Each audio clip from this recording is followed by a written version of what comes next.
I'm Alexander Heffner, your host on The Open Mind. I'm delighted to welcome today's guest, Amber McReynolds. She is a governor at the United States Postal Service, founding director of the National Vote at Home Institute, and principal and founder of Strategy Rose. Amber, a pleasure to see you today. It's great to be here. Thank you for having me. Amber, since your confirmation to the Board of Governors at the USPS, what have you learned most intimately about that organization and how it functions and how it could function better? Sure. Well, I was confirmed last summer, so I'm just at a year serving on the Board of Governors.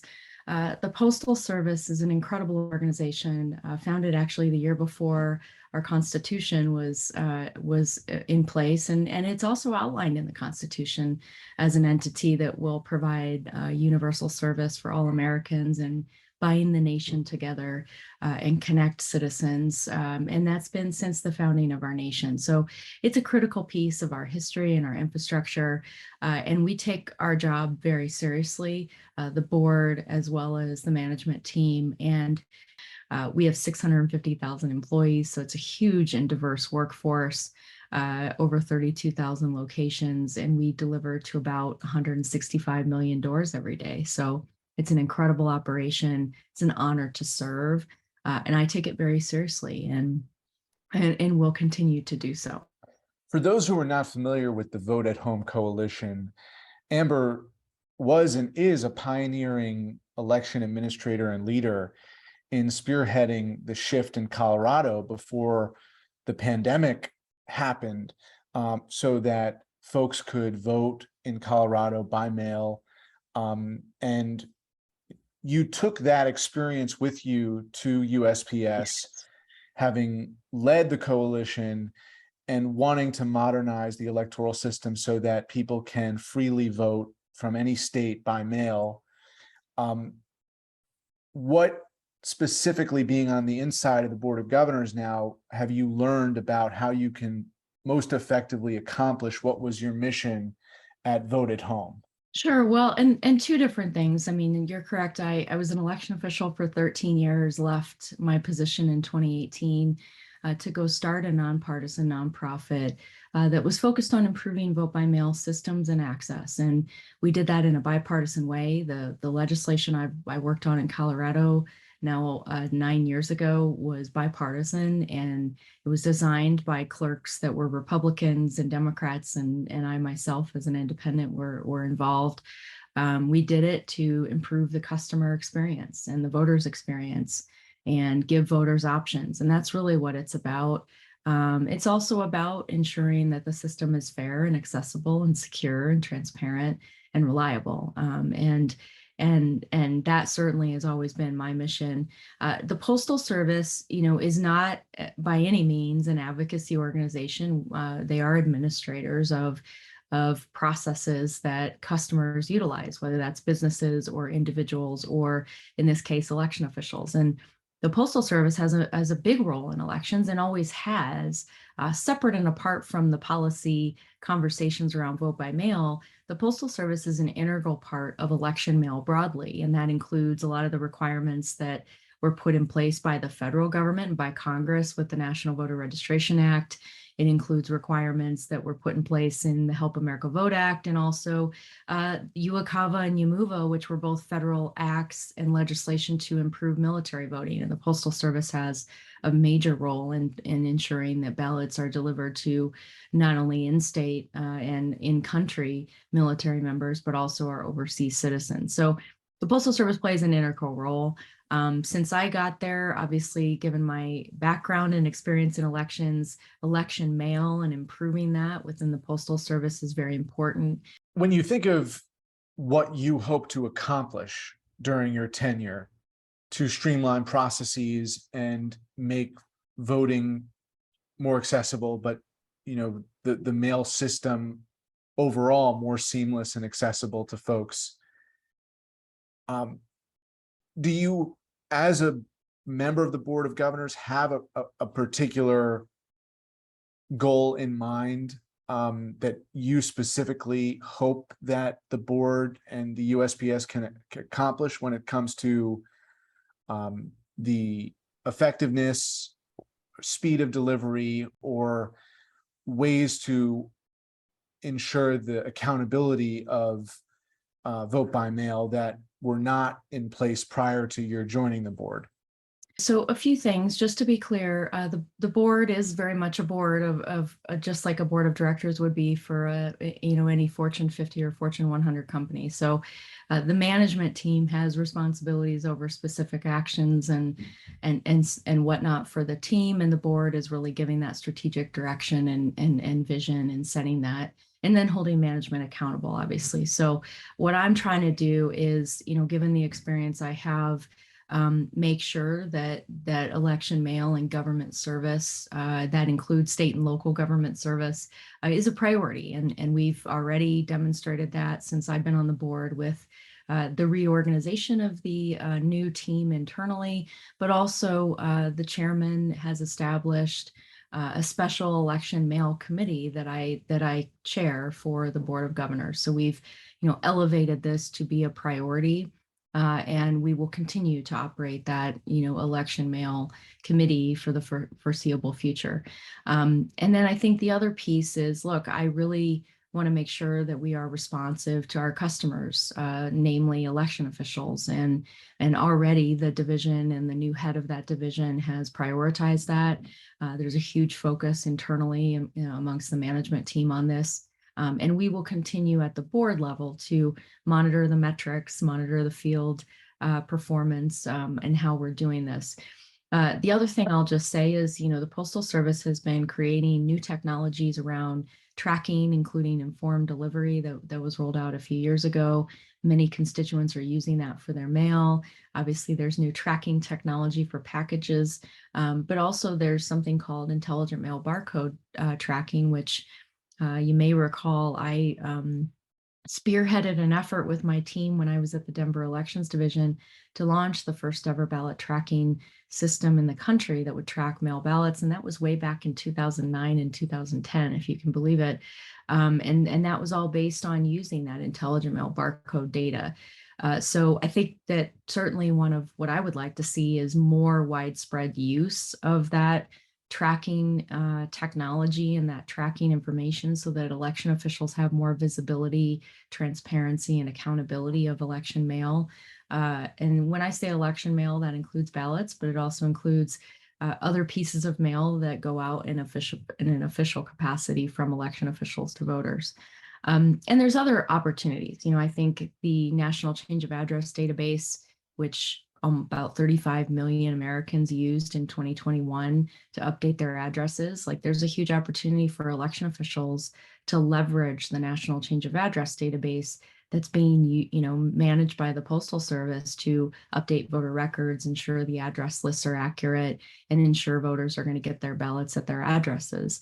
So those are just a couple of examples. There's many others that the Postal Service provides support to election officials around the country, and will continue to do so, and continue to look for those opportunities for more efficiency, more accountability, more transparency, all in an effort to provide better service for constituents. There was concern during the 2020 presidential election about the politicization of the agency, specifically the Postmaster General now being on the inside. Are you concerned about that?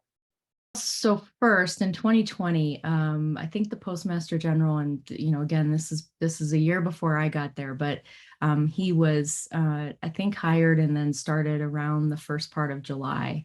The stories around sorting equipment or slowing down the mail started before he even walked in the door.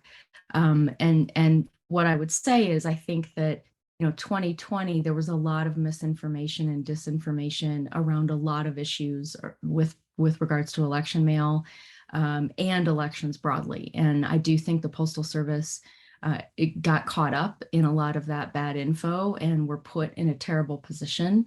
They, like every organization, like every business, like every government entity, struggled with COVID. We had very high rates of COVID amongst our carriers, but also the people processing the mail, and the mail continued, the packaging delivery continued, and the Postal Service was providing a frontline critical service during the pandemic that millions and millions and millions of Americans relied on.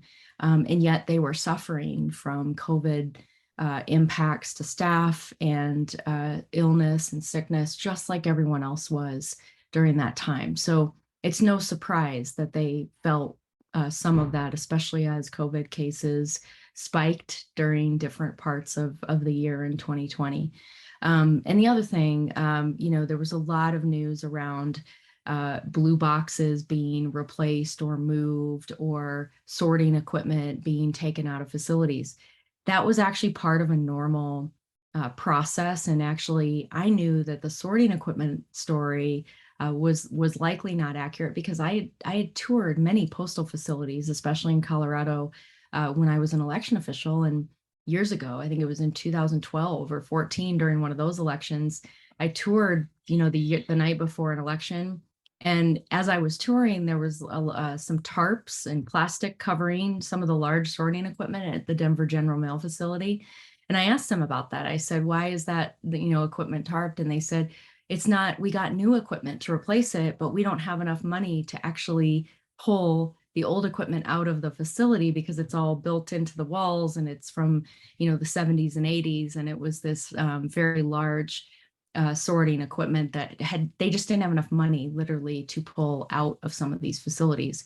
So some of that movement started in 2020 to make room for newer, not only packaging, but also mail sorting equipment.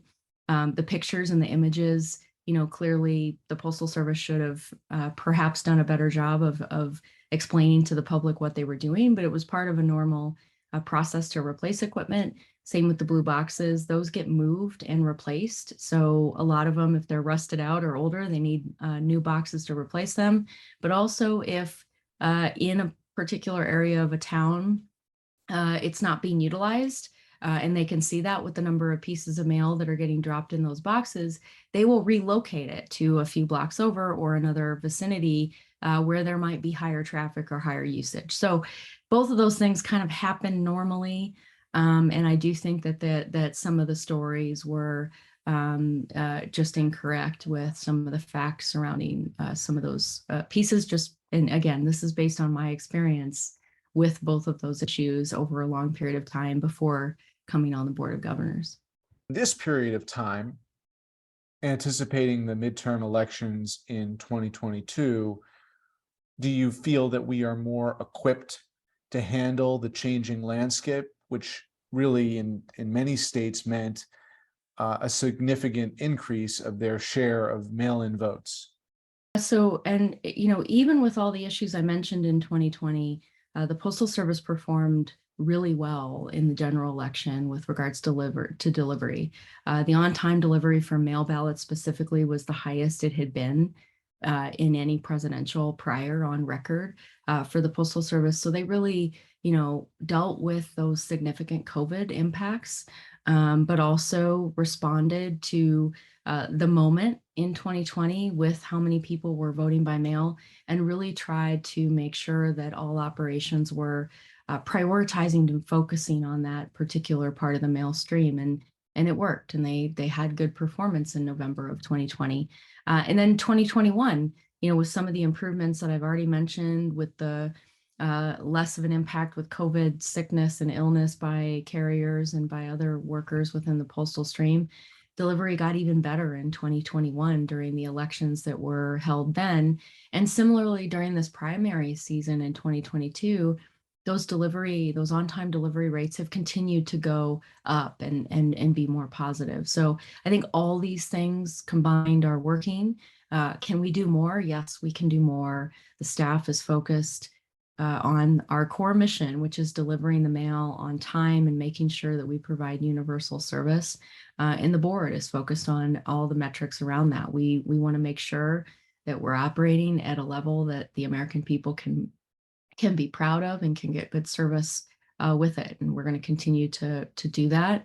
And I have no doubt that the team will make sure that all the election mail and voters' ballots get delivered on time. And if issues arise, that those get addressed immediately. That's reassuring, because with the lack of confidence in U.S. government institutions right now, the USPS has been a sacred ground, and to hear you reassuring the public that you can trust the USPS, the Postal Service, with your mail-in ballot and all of your other mail for that matter, I think it makes a real difference.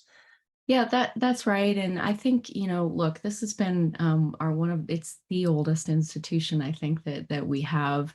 And like I said, there has been problems over the last few decades, whether it's management or cost issues. And, we've been underwater for many years, which means we haven't been investing in newer technology and modernizing our facilities. And now we're doing that. But this doesn't get fixed overnight by any means. It's a massive organization.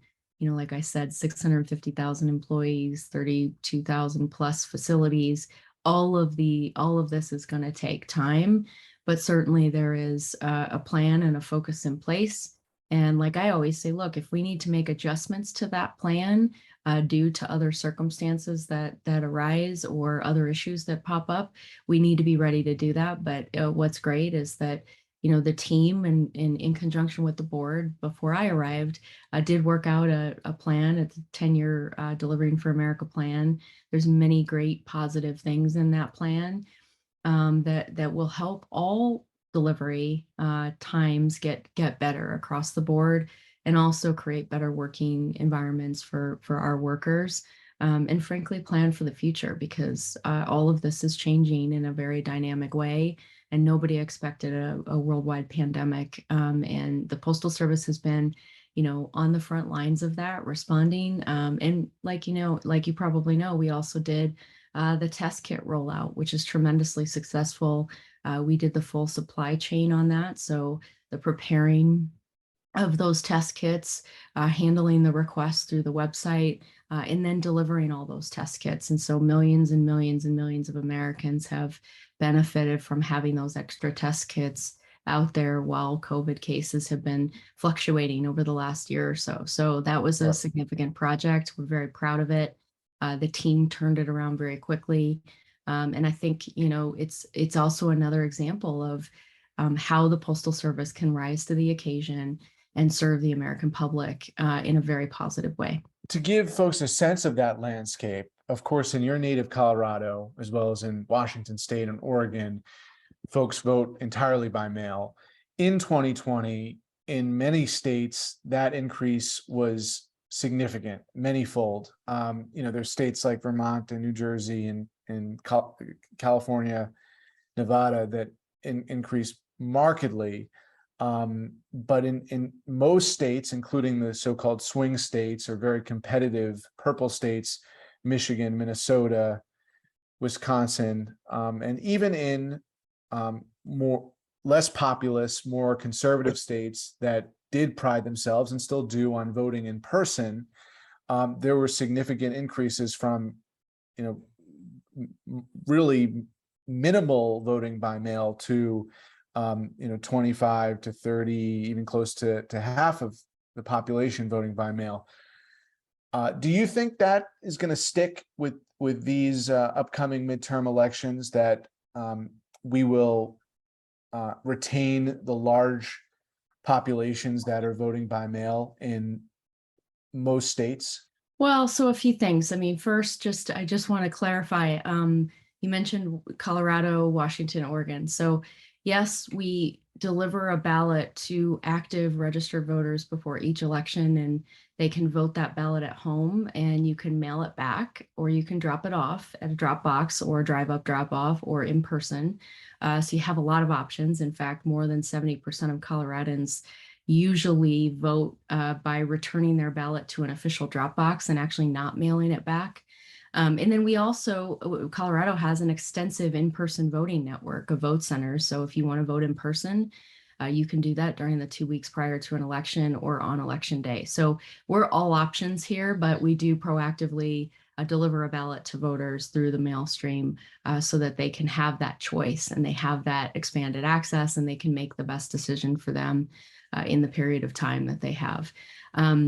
And then on all the expansions you mentioned, California, you didn't mention Utah. Utah actually went to a full vote at home system right after Colorado did. It's obviously a very red state traditionally, and they've had vote at home for a long time. Arizona was more than 80% vote by mail during the 2020 cycle and prior. So this, what's unfortunate about all this is, unfortunately, one candidate and some of his followers decided to politicize a method of voting that has been accessible for every single American, every voter, regardless of partisan stripes, for decades, and going back all the way to the Civil War.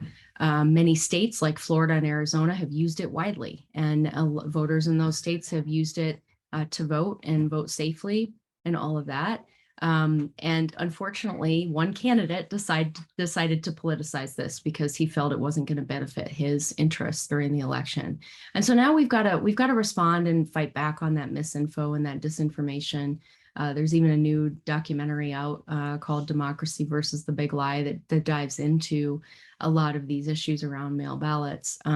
So Right. I think And that he didn't politicize it as much as delegitimize it. I yeah, mean, he did both. both. Yeah, I definitely both. And frankly, he also is somebody who's been voting by mail for many years, along with the majority of the senators in the U.S. Senate. Most of them actually use vote by mail to vote, especially if they happen to be in D.C. during a respective election. So, a lot of the politicians have been using it, but yet many of them that have been using it decided to politicize it or attack it, which is unfortunate. And hopefully, we can get past that. I think the biggest and most important thing is for voters to go to the trusted sources of information on this, and that is your local election official. It is not a partisan politician that doesn't run elections. It is the local election official or the chief election officials in the state. They're the ones with the best information on this. And I think voters are going to make the choices that work for them. If they decide they want to go and vote in person, have that option. If you want to vote by mail, you have the option in every single state. People always say to me, well, some states don't have vote by mail. Every state has one option or another to vote by mail. It's harder in some states than it is in other states, but the option is there. And you can check out the requirements and rules in your state to determine if you're eligible and what the deadlines are to request a ballot. But every state offers it in one form or another.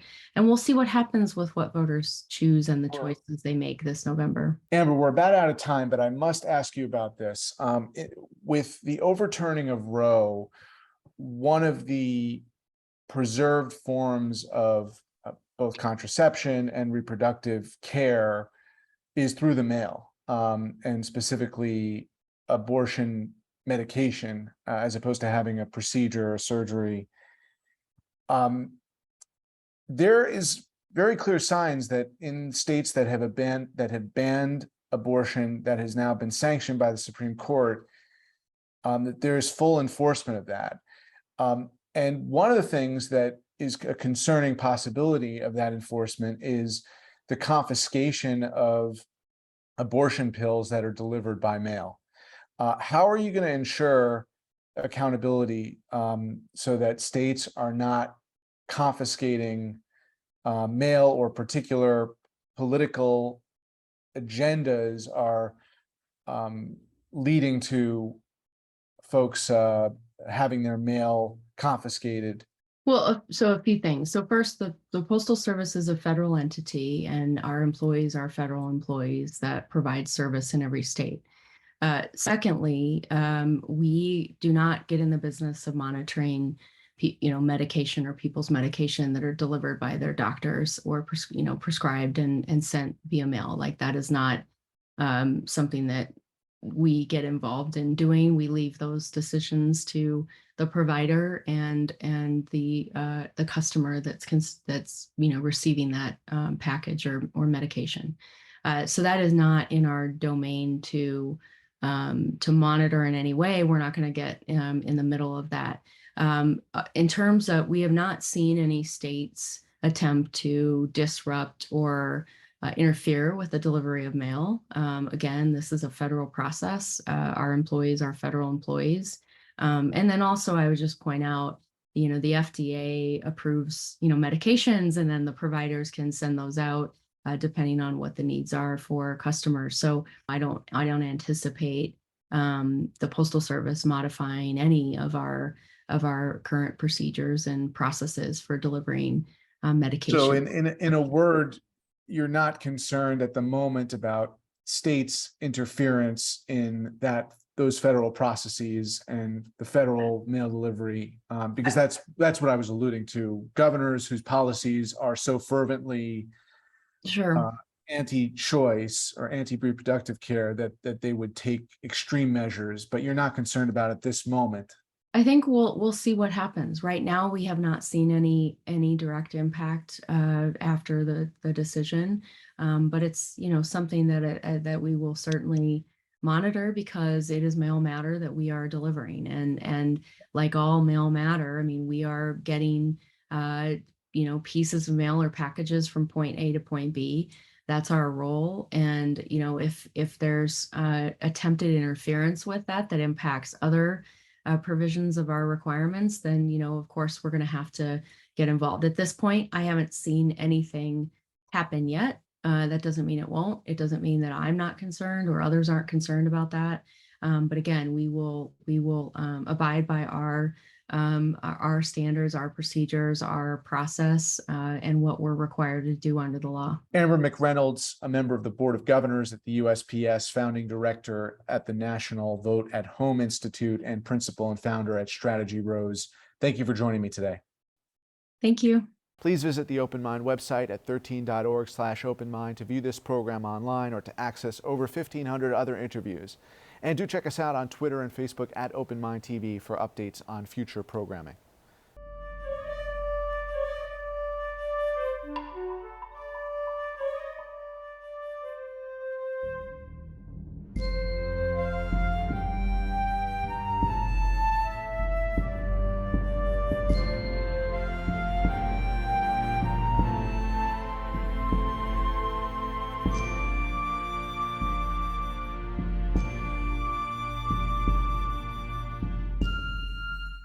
Continuing production of The Open Mind has been made possible by grants from Ann Olnick, Joan Gans Cooney, Lawrence B. Benenson, the Engelson Family Foundation, Alfred P. Sloan Foundation, the John S. and James L. Knight Foundation, William and Flora Hewlett Foundation, Joanne and Kenneth Wellner Foundation, and from the corporate community, Mutual of America.